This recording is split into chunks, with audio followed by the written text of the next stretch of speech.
안녕하세요. 주권연구소 이형구 연구원입니다. 이번 주 아침 햇살은 4.7 보궐선거를 계기로 살펴보는 몇 가지 중요 문제라는 제목인데요. 다시 보궐선거를 다루는 건데 이게 차기 정권을 두고 어떻게 해야 하느냐까지 좀 교훈점을 찾아야 하는 우리나라 정치에서 상당히 중요한 문제가 아닌가 싶습니다. 해서 4.7 보궐선거를 좀 더 조명해 보려고 하는데요. 이번에는 이 세 가지 꼭지로 첫 번째, 4.7 보궐선거는 국민주권 투표였다. 그리고 4.7 보궐선거 이후에 여론조사에서 정권교체 여론이 높은데 그게 어떤 의미겠느냐. 그리고 세 번째로는 국민주권을 실현하는 데서 반미자주가 중핵적 요소로 등장하고 있다. 이 세 가지 내용을 다루려고 합니다.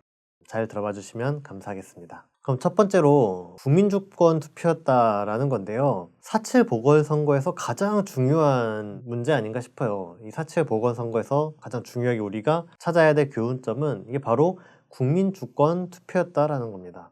주권이란 거는 국가의 의사를 최종적으로 결정하는 권력인데 이 권력이 국민한테 있다라는 걸 보여주는 투표였다는 거죠. 이게 가장 큰 특징이자 아무리 강조해도 부족하지 않은 부분입니다. 사실 우리나라 정치에서 가장 흔하게 이야기하는 것도 국민이 주인이다 뭐 이런 얘기지 않습니까? 근데 그만큼 사람들이 가장 오해하는 거 그리고 가장 부족한 게 바로 국민을 주인으로 받들고 섬긴다라는 개념인 것 같아요. 지금 현재 정치 상황에서 그런 게 되게 이슈지 않습니까? 뭐 이낙연 민주당 전 대표가 이명박근혜 사면 얘기를 하면은 사면을 반대하는 사람들이 문자 같은 걸 보내서 항의를 하잖아요. 그 국힘당 의원들이 잘못된 짓을 하면은 18원을 후원한다든가 뭐 이런 행동들을 하지 않습니까? 근데 그걸 보고 막 귀찮아하고 막 그러잖아요. 무시해야 된다. 뭐 강성 친문이 어쩌고 저쩌고 뭐 이런 얘기를 최근에도 막 나오고 있지 않습니까? 이게 설령 문자 보내고 이런 게 귀찮네 이렇게 싶어도 국민이 보내준 거잖아요. 이게 문재인 뭐 지지자든 아니든 국민이 보내주는 건데 생각이 좀 다를 수 있더라도 귀 기울여 들어야 된다. 우리 국민 아니냐. 우리는 국민의 목소리를 들어야 되는 입장 아니냐. 뭐 이런 정치인이라면은 그런 식으로 이야기를 할 수도 있어야 되는데 뭐 귀찮다. 아니면 뭐 1,000명만 차단하면 된다. 뭐 이런 이야기를 하지 않습니까? 그래서 정말 국민이 주인이라고 생각하냐. 그러면 국민이 주인이란 건 대체 뭐냐. 이런 것들을 자꾸 강조하고 이야기해도 여전히 부족하다 보니까 저희 아침 햇살에서도 자꾸 이것저것 비교도 하고 예시도 들고 하면서 이야기를 하는 건데요.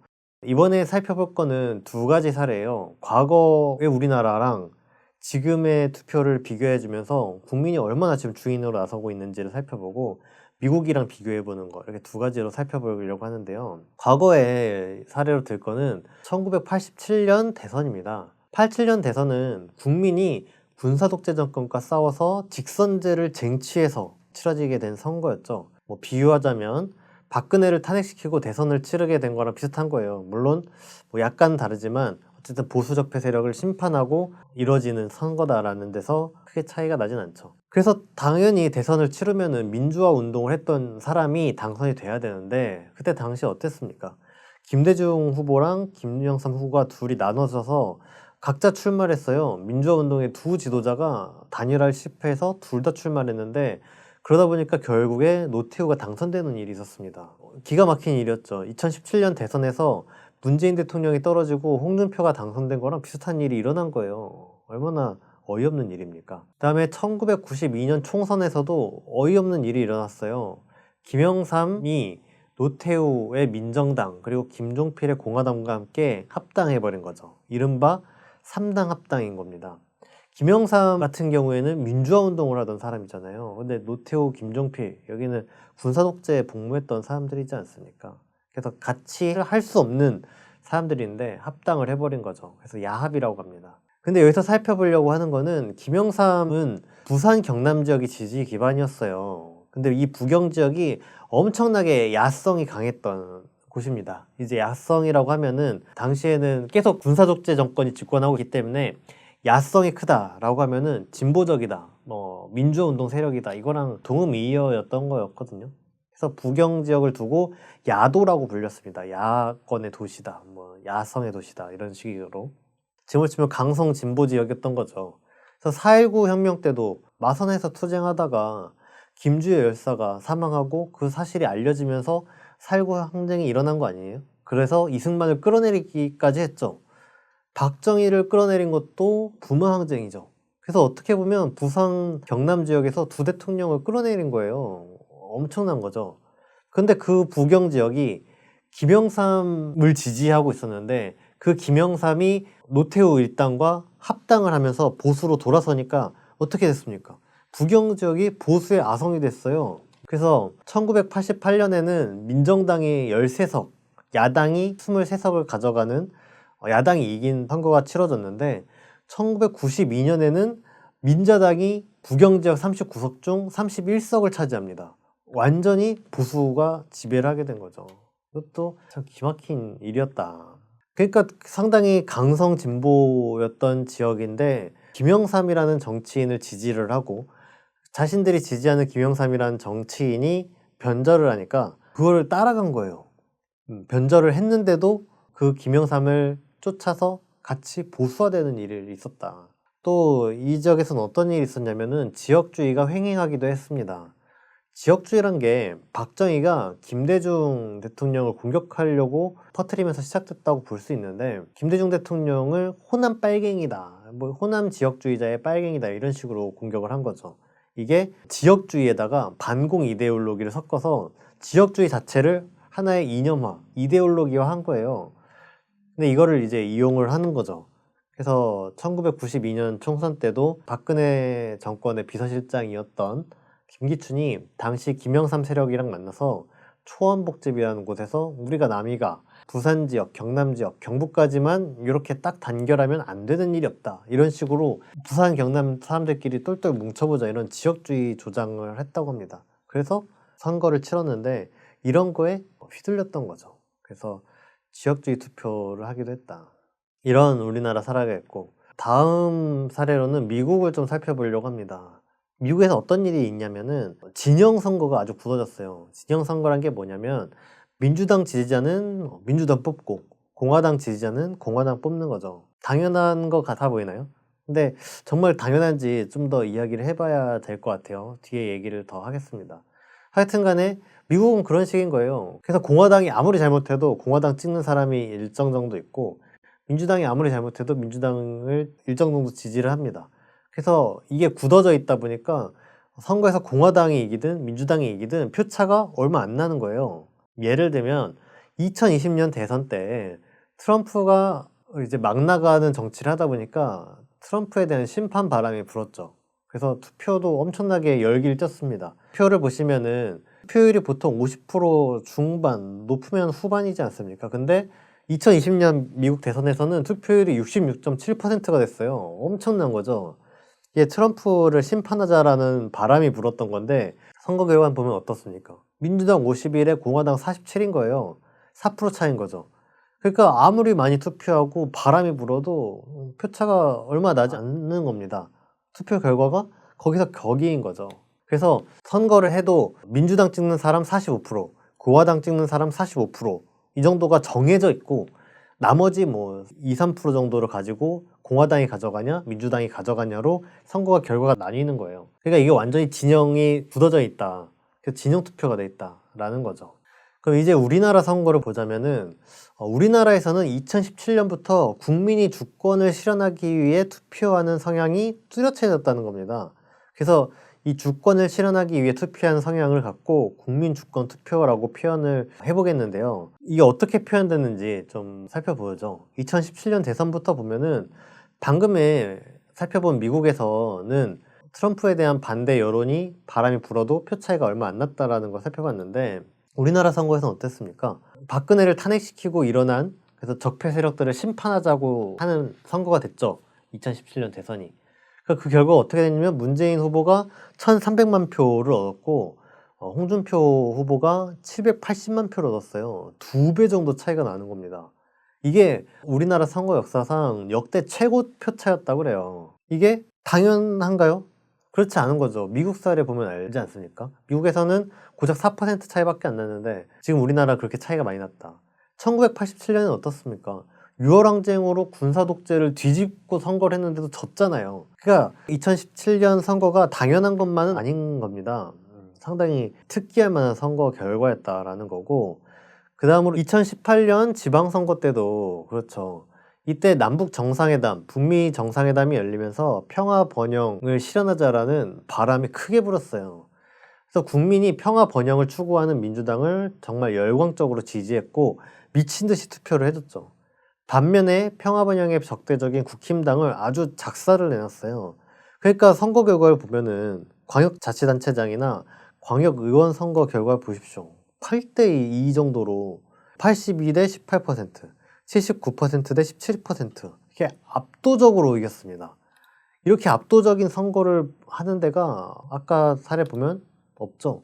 엄청난 결과를 낸 겁니다. 2020년 총선에도 1년 전에 총선에도 사실 당시에 매우 혼란스러운 상황이었어요. 지금 생각해보면 조국 사태가 일어나고 얼마 안 되었을 때입니다. 근데 어떻게 됐습니까? 이 사람들이 국힘당 세력의 검찰을 가로막고 그때 막 공수처 설치도 막으려고 막 하고 그랬으니까 조국 사태로 혼란스럽긴 하지만은 사실 조국 사태 국민들이 그 당시에 막 일어나기 초반인데 조국이라는 사람이 깨끗한지 아닌지 판단을 어떻게 정확하게 내립니까? 그런데 아무리 혼란스럽더라도 일단 지금 적폐청산을 해야 되고 검찰개혁을 방해하려고 하는 모습이 보이니까 이 개혁을 가로막는 국힘당을 심판해야겠다라고 생각한 거예요. 그러니까 총선에서 압도적인 표를 또 몰아줬죠. 그 결과 민주당이 180석을 얻은 겁니다. 180석이면은 국회 3분의 2 이상 동의해야 되는 거 빼고는 다 할 수 있잖아요. 국가보안법 폐지? 당장 할 수 있습니다. 윤석열이 당시 검찰총장이었을 때 윤석열 총장을 탄핵소추할 수 있었어요. 공수처법도 바로 할 수 있었습니다. 그만큼 막강한 권한을 준 거죠. 국민이, 민주당에게. 이 막강한 권력을 왜 줬냐? 권력을 막강하게 쓰라고 준 거겠죠. 누가 발목을 잡아도 그냥 개혁을 밀어붙여라. 단 조건이 있겠죠. 니네 하고 싶은 대로 하지 말고 국민이 바라는 걸 하라는 거죠. 국민이 바라는 게 뭡니까? 촛불 개혁이죠. 촛불 개혁을 하라고 그 막강한 권력을 준 겁니다. 하지만 2011년에 재보궐선거에서는 민주당이 심판당했죠. 개혁에 지지부진하고 적폐 기득권 세력과 타협하려고 하니까 심판이 된 겁니다. 그래서 여론조사 결과를 보면은 국민의 62%가 여당이 잘못했으니까 선거 진 거다 이렇게 했어요. 그러니까 여당이 심판을 당했는데 이거는 민심에 부합하는 선거 결과다라고 대답을 한 겁니다. 그러니까 민주당이 심판 당할 만했다 이렇게 대답을 한 거죠. 민주당 지지자들도 그렇게 얘기를 했어요. 보면은 민주당 지지자들의 41%가 이거는 민주당이 심판 당할 만했다라고 인정한 겁니다. 그래서 과거 사례와 그리고 미국 사례 그리고 최근 선거를 돌아봤는데 지금까지 살펴본 거를 보면은 교훈점 3가지를 찾을 수가 있다고 봅니다. 첫 번째 뭐냐면 국민이 주인이다라는 거예요. 아까도 말했지만 국민이 주인이라고 말은 하지만 정치인들이 정말 그렇게 생각하느냐. 지난주 아침 햇살에서도 얘기를 했지만은 야간 알바가 힘들다고 하니까 야간엔 알바 쓰지 말고 무인 점포로 하자고 대답하는 사람들이 국민을 주인으로 보고 있는 거 맞냐. 월세 5% 이상 인상하지 말라고 법을 만들어 놓고 법 시행되기 며칠 전에 10% 인상하는 게 국민을 받드는 게 맞냐? 아닌 거죠. 이걸 정말 심각하게 생각해야 되는 거예요. 87년이나 1992년 총선 이런 걸 보면은 어땠습니까? 국민이 민주당을 지지를 했으면은 아무리 이제 진보적인 정책을 갖고 민주당을 지지했어. 근데 민주당이 당선된 뒤에 문재인 대통령이 당선돼가지고 돌아섰어, 문재인 대통령이. 그러면은 지지자들도 같이 보수화가 됐어요. 90년대 초반에는. 김영삼이 그 사례인 거죠. 근데 지금은 어떠냐. 이낙연 전 당대표가 사면론을 이야기하니까 대권 주자에서 탈락되잖아요. 과거에는 이낙연 대표 지지자들은 이낙연 대표가 사면론 이야기하면은 그걸 따라갔단 말이에요. 그거 사면해야지 맞는 거다. 이낙연 대표가 맞는 말 한 거다. 근데 지금은 어떻습니까? 아니 니네가 뭔데 국민의 뜻을 어기냐. 네가 뭔데 왜 사면을 시키냐. 정치인은 내가 그러니까 국민이 바라는 대로 움직여야 한다는 생각이 커진 거예요. 내가 바라는 대로 움직이지 않으면 어떻게 합니까? 내가 지지하는 사람이었더라도 심판하는 거예요. 아까 여론조사도 보면 나오지 않습니까? 민주당이 선거에 대패한 게 민심에 부합하지 않는 거라고 민주당 지지자들이 그렇게 이야기를 하는 겁니다. 정치인들 하는 대로 그대로 따라가지 않는다는 거예요. 주인은 국민이다. 우리가 판단하고 우리가 결정한다. 그거에 따라야 된다, 정치인들은. 그래서 국민 주권 의식이 상당히 높아지고 그거를 보여주는 투표를 했다는 겁니다. 무겁게 생각해야 된다. 윤석열이 지지율이 아무리 높아도, 이재명 경기도지사 지지율이 아무리 높아도 국민 눈밖에 나면 끝나는 겁니다. 두 번째는 방향이 잡히면 그대로 간다라는 건데요. 이게 무슨 뜻이냐면은 국민이 재보궐선거를 임하면서 야, 민주당 안 되겠다, 심판해야겠다라고 생각하니까 선거 과정에서 무슨 일이 일어나도 민주당을 심판하고야 만다는 거예요. 보궐선거에서 오세훈, 박형준 의혹을 막 쏟아내고 막 이렇게 하는데도 민주당을 흔들리지 않고 심판하는 겁니다. 3자태 이게 확 건 거예요. 아, 이번 선거에서는 민주당 심판해야 된다. 그러니까 민주당이 압도적으로 심판당한 겁니다. 왜냐? 민주당이 국민 말 안 들으니까 그런 거예요. 민주당이 국민 말 안 듣는다, 무능하다, 그러니까 심판하는 거죠. 이게 과거에 2020년 보면은 총선이 있었지 않습니까? 이때 조국 사태 아까 이야기했지만은 조국 사태가 일어났을 때 조국 장관이 비리가 전혀 없을 거다라고 믿어서 민주당에 투표한 게 아니에요. 지금 20대 보십시오. 조국 사태 분노하지 않습니까? 20대들이 조국 사태 이야기하는데 2020년 총선 때 조국 사태가 한창일 때 20대가 민주당 찍었어요. 왜냐? 적폐청산 지금 해야 되니까. 국민들은 적폐청산 할 거를 선택했으니까 그런 겁니다. 그래서 조국 사태가 일어나서 조국 장관이 비리가 있는지 없는지 잘 모르겠지만 국힘당을 심판해야겠다고 생각해서 심판을 한 겁니다. 세상이 두 쪽 나도 민심이 정한 대로 가는 거죠. 이걸 뒤집을 수 있는 힘이 없는 거예요. 못 뒤집는 겁니다, 선거운동으로는. 무서워야 된다, 정치하는 사람들이.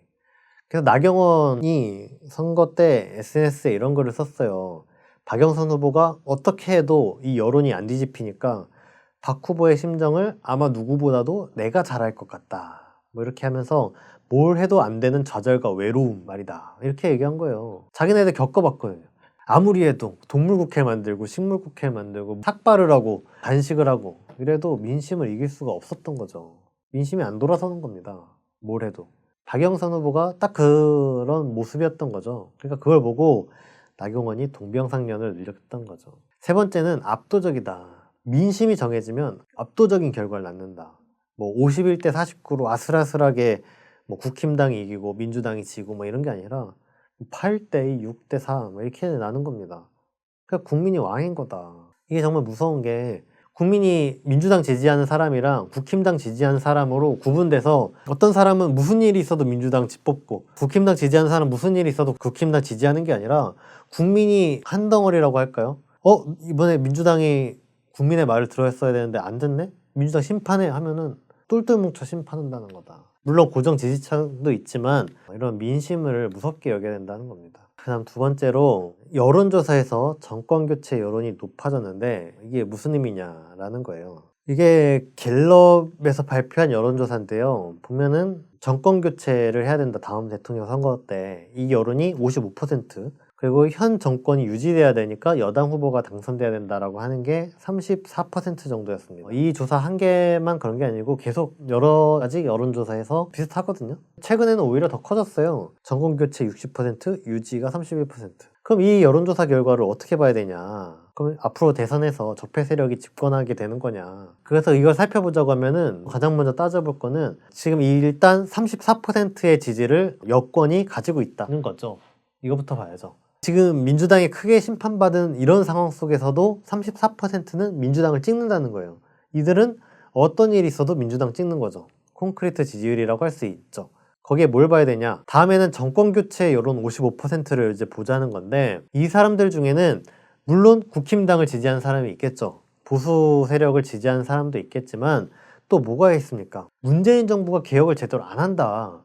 문재인 정부로 촛불혁명을 성공할 수 있겠냐? 그렇지 못할 것 같다. 정권교체를 해야 된다. 이런 여론이 포함되어 있다는 거죠. 보시는 것처럼 민주당이 12%, 정의당 중에 32%, 이런 분들도 정권교체에 야당 후보가 당선돼야 된다. 여기서 핵심 포인트는 정권교체인 거죠. 이 정권으로는 안 된다라는 거죠.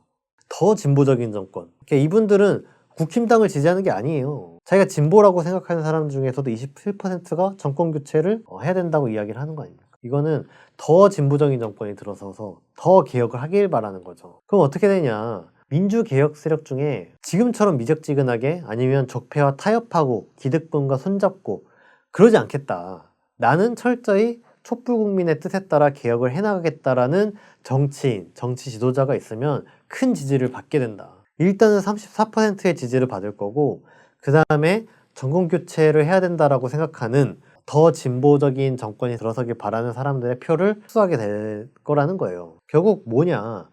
민주개혁 세력이 살 길은 우클릭이 아니다. 아, 이번 선거에 졌으니까 개혁을 천천히 해야겠구나. 우클릭을 해야겠구나. 라는 게 아니다. 우클릭하면 지지율 더 떨어집니다. 34%가 오히려 더 떨어져요. 34%에서 더 얻을 일이 없죠. 살 길은 촛불개혁이다. 강력한 개혁 추진과 적폐와 완전히 단절하고 철저하게 적폐 청산해야 된다. 촛불 세력이 철저히 국민을 믿고 국민의 편에서 국민의 뜻을 온전히 실현하고자 하는 그런 사람들이 나오길 바라는 거다라는 겁니다.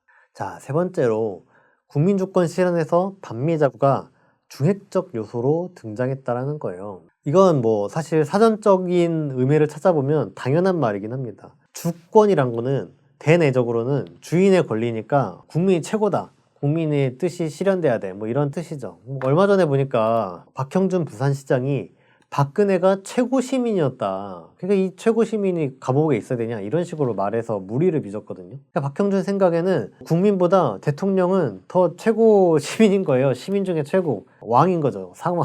국민들이랑 다른 사람들이다. 이렇게 이야기를 한 건데 정치인이면 입 빨린 소리로라도 이런 얘기를 하면 안 되죠. 국민이 최고다 이렇게 얘기를 해야지. 정치인은 심부름꾼이고. 하여튼 주권이란 거는 국내로 치면은 국민이 최고라는 뜻이죠. 근데 대외적으로는 어떻습니까? 자주적, 독립적이라는 거예요.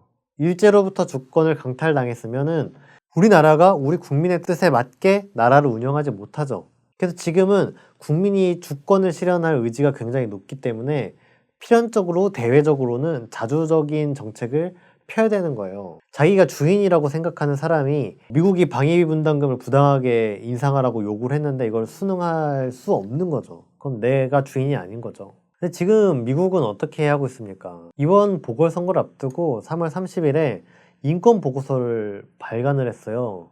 인권보고서가 무슨 내용이었냐면 뭐 조국, 박원순, 윤미향 이런 사람들을 언급을 하면서 지금 한국 정부가 부패했다고 이야기를 한 겁니다. 지금 이거 노골적으로 선거 개입을 한 거예요. 민주당을 공격하고 국힘당을 힘을 실어준 거죠. 보궐선거를 코앞에 두고.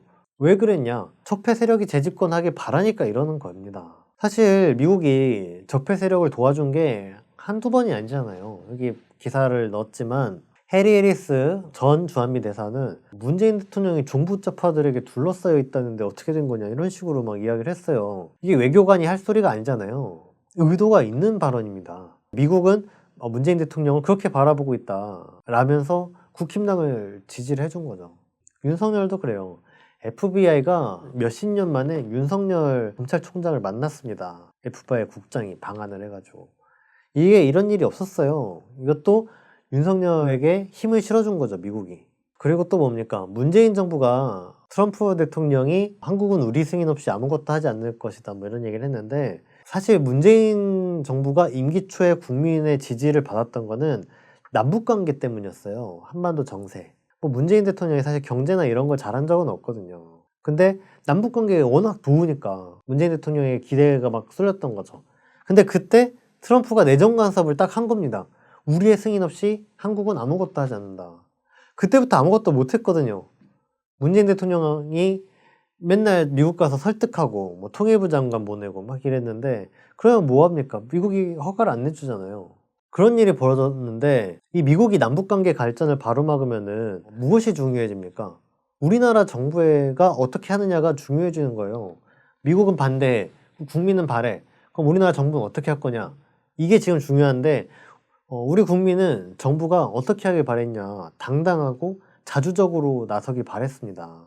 그 대표적인 게 방위비 분담금이죠. 주한미군이 빠져나가더라도 방위비 분담금 인상 요구가 지금 부당하기 때문에 받아들이면 안 된다라고 생각한 게 70%였어요. 이 정도면은 국힘당 지지자들도 야 이건 아니다라고 생각한 거예요.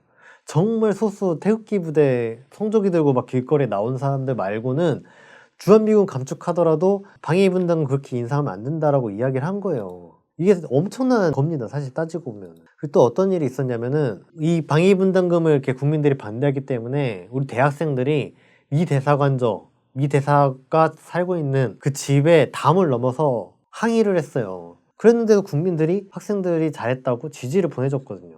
미국뿐만 아니라 일본에 대해서도 그래요. 일본이 경제 침략을 하니까 사진에 있는 것처럼 촛불이 이긴다, 우리 끝까지 간다, 지소미아 폐기해라, 불매운동한다, 이렇게 나섰거든요. 근데 어떻게 했습니까? 정부는 미국의 요구에 순응한 거죠. 일본에게 당당하게 못했습니다. 트럼프가 우리의 승인 없이 아무것도 안 한다니까 승인 없이 아무것도 안 했죠. 승인을 받으러 열심히 돌아다니기만 하고, 일본에게 지소미아 연장해주고, 한일관계 개선하자 이렇게 문재인 정부가 매달리고 있는 상태인데 국민의 기대를 저버린 거죠. 어쨌든 이렇게 문재인 정부가 순응하니까 어떤 일이 벌어집니까? 미국이 더 노골적이고 더 심각한 내정 간섭을 해와요. 우리나라 국회에서 대북전단 살포 금지법을 통과시켰는데 미국이 이 법을 가지고 미국에서 청문회를 해요. 이게 표현의 자유를 위반한다고. 그런 게 어디 있습니까?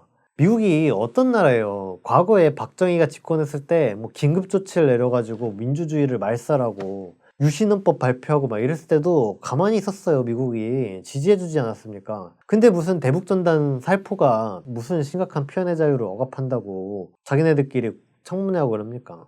지나치잖아요, 이거는. 일본 관련해서도 요즘에 미국이 뭐라고 합니까? 일본이 방사능 오염수를 방류한다니까 미국이 감사하대요. 감사하다. 토니 블링컨이라는 미 국무장관이 일본이 투명하게 처리할 거라고 감사하다고 그랬어요. 이게 무슨 개가 짖는 소리입니까? 근데 이렇게 미국이 노골적으로 일본 편 들고 한국을 무시하고 내정 간섭을 하는데 문재인 정부 태도가 어떠냐는 거예요. 구윤철이라는 국무조정실장이 이래요. 뭐 미국이 후쿠시마 그 오염수 방류하는 거에 대해서 일본에 감사하다 이러면서 일본을 사실상 지지를 해준 거 아닙니까? 근데 구윤철 실장이 뭐라 그랬냐면은 내가 영어 원문을 꼼꼼히 봤는데 이건 일본 지지해준 거 아니다. 일본이 제대로 처리하는지 지켜보겠다라는 거다. 뭐 이렇게 이야기하더라고요. 근데 봐봐요. 정말로 미국이 그런 의도로 얘기하면은 일본에게 투명하게 처리할 거니까 감사하다 이렇게 이야기하는 게 아니라 일본이 이렇게 처리해서 방류하겠다는데 우려된다. 일본이 말한 대로 제대로 안 하면은 방류할 수 없다. 우리가 꼼꼼히 검사하고 그 기준에 못 들면은 하지 말아야 된다. 이런 식으로 이야기를 하겠죠. 모니터링 하겠다고 한 뜻이면. 누가 거기다 대고 감사하다고 이야기를 합니까? 뭐가 감사한데요, 미국이 일본한테? 오염수 방류해줘서 감사해요? 누가 봐도 편 들어주는 거잖아요. 근데 문재인 정부가 미국의 뜻은 일본 지지하는 게 아니야. 감시하겠다는 거야. 라고 거짓말을 하면 어떡합니까, 국민들한테. 문재인 정부가 트럼프가 그 승인 발언했을 때도 야, 이건 지나친 말이다. 우리가 주권국가인데 미국 대통령이라고 해도 아무리 그렇게 말하면 안 되지 않냐. 이렇게 해야 정상 아닙니까? 근데 문재인 대통령이 어떻게 얘기했냐면은 트럼프 대통령의 이 승인 발언은 한미 간에 긴밀하게 협력하고 보조를 맞춰 나가야 된다는 원론적인 말씀이라고 본다라고 얘기를 했어요. 내정 간섭했는데. 그러면은 문재인 대통령도 미국한테 그럼 같은 입장이잖아요. 미국이랑 한국이랑 긴밀하게 협력하고 보조를 맞춰 나가야 된다라고 문재인 대통령도 생각할 텐데 그럼 문재인 대통령과 또 미국 정부한테 그렇게 얘기를 해봐요. 미국은 우리의 승인 없이 아무것도 하지 않을 거다라고 이야기를 해봐요. 이런 뜻이면 그렇게 얘기할 수 있어요? 그런 뜻이 아니잖아요. 그 말이. 하여튼 미국이 나쁜 말을 했는데 그 말을 들으면 국민들이 기분이 상하고 미국에 대해서 싫어하는 마음이 들까봐 문재인 정부가 미국을 두둔해주고 대신 변명해주잖아요. 심지어 국민한테 거짓말을 하면서 미국이 일본 편 든 거 아니다. 내정 간섭이 아니라 원론적인 말이다. 아니 국민 편을 들고 미국에게 뭐라고 해야지 미국 편을 들어서 국민을 속이려고 하면 어떡합니까? 왜 그러는 거예요 도대체? 그러니까 문재인 정부가 심판받은 게 바로 이런 태도 때문이다. 미국이라는 적폐가 부당한 짓을 하는데 찍소리도 못하고 미국이라는 적폐 눈에 잘 들기 위해서 아부하고 굴종하고 저자세를 보이는 끝판왕의 모습을 보이는데 국민 주권을 실현하라는 민심을 충족시킬 수가 없는 거죠. 사실 미국이 승인 발언으로 남북관계를 가로막았는데 국민이 평화 번영을 얼마나 바랬습니까? 우리가 살 길도 사실 평화 번영밖에 없어요. 우리나라 경제를 뭘로 살릴 겁니까? 방안 없어요. 이지용 풀어주면 삼성이 우리나라 먹여 살려줍니까? 뭐 만들 건데요? 갤럭시 폴드 되게 잘 만들어가지고 핸드폰 더 많이 팔면 경제에 물론 나쁠 건 없겠지만 우리나라 살 길이 열려요? 그런 거 아니에요. 이재용 없어도 지금 삼성 잘 되지 않습니까? 우리가 경제 발전할 길은 평화 번영인 거예요. 남북관계 개선하는 거. 그래서 2018년에 남북정상회담을 여니까 국민들이 엄청나게 지지하잖아요. 2년차 1분기 이 파란색이 문재인 대통령 지지율인데 엄청 높아지지 않습니까? 판문점 정상회담을 90%가 지지해줬어요, 당시에. 문재인 대통령 지지율이 취임 1년째 역주행을 해서 역대 최고치를 찍었습니다. 국민들이 솔직히 그때는 정권 교체한 보람을 느끼지 않으셨나요? 저는 느꼈어요. 야, 정권 교체하니까 남북정상회담에, 북미정상회담에 두 차례나 남북정상회담하고 세상이 바뀌었구나. 민주당이 역시 국힘당보다 낫구나 싶어서 뿌듯했다고요. 그런데 트럼프가 승인 발언하고 문재인 정부가 거기에다 찍소리도 못하면서 그게 저 빨간색 선으로 그어져 있는 그 시점인데 그때부터 문재인 정부가 몰락하기 시작한 거예요. 지지율도 급락하는 게 보이지 않습니까? 결국엔 뭐냐, 다시 처음부터 살펴보면은 4.7 보궐선거의 교훈은 국민이 국민주권 실현 의지가 매우 강하다는 걸 보여줬다는 거예요. 그래서 그런 마음을 투표로 보여준 거죠. 그래서 선거 과정을 보면은 민심이 심판해야겠다라고 정해지니까 무슨 수를 써도 뒤집지 못하더라. 그리고 매우 압도적인 결과가 나오더라는 거예요. 그럼 뭡니까? 국민의 뜻을 제대로 받들지 않으면 심판받는다. 이걸 뒤집을 수는 없다. 국민의 뜻이 뭐예요? 국민이 주인으로서 권리, 즉 국민 주권을 실현하는 거죠. 그런데 여기서 문제는 뭐냐면 국민의 뜻과 미국의 내정 간섭이 충돌한다고요. 가장 먼저 국민은 적폐를 청산하려고 하는데 미국은 적폐들을 재집권하게 해주려고 합니다. 그래서 우리가 국민 주권을 실현하기 위해서는 미국의 적폐 재집권 시도를 깨트려야 되는 거예요. 미국과 맞서 싸워야 되는 거죠. 두 번째로 국민은 평화 번영을 실현하길 바랍니다. 그게 우리나라가 발전할 유일한 길이에요. 하지만 미국은 평화 번영을 실현하는 걸 막고 있습니다. 내정 간섭으로. 그렇기 때문에 국민 주권을 실현하려면 미국의 부당한 내정 간섭을 끊어내야 돼요. 게다가 미국이 지금 우리에게 무기 강매나 방위 분담금 인상 강요 같은 걸 하지 않습니까? 이게 우리의 이익을 침해하기 때문에 이거를 거부해야 합니다. 결국에 국민 주권을 실현하기 위해서는 반미 자주를 해야 되는 거예요. 먼 미래의 일도 아니고 언젠가, 그래 우리나라도 언젠가는 미국에 자주적으로 살아야지, 그런 문제가 아니라 바로 지금 일이다. 바로 지금 우리 국민이 요구하는 일이라는 거예요. 반미 자주를 하지 않으면 국민 주권을 실현할 수가 없습니다. 그럼 어떻게 돼요? 국민 주권을 실현하지 않으면 반드시 심판당합니다. 이 심판당하는 걸 되돌릴 수가 없어요. 그래서 뭐냐, 반미 자주가 국민 주권 실현의 충격적 요소가 됐다는 겁니다. 그리고 앞으로 국정 운영을 하는 데서 반미 자주 문제가 매우 중요한 문제, 당면 현안이 된다라는 겁니다. 오늘 아침 햇살은 여기까지 하도록 하겠습니다. 들어주셔서 감사합니다.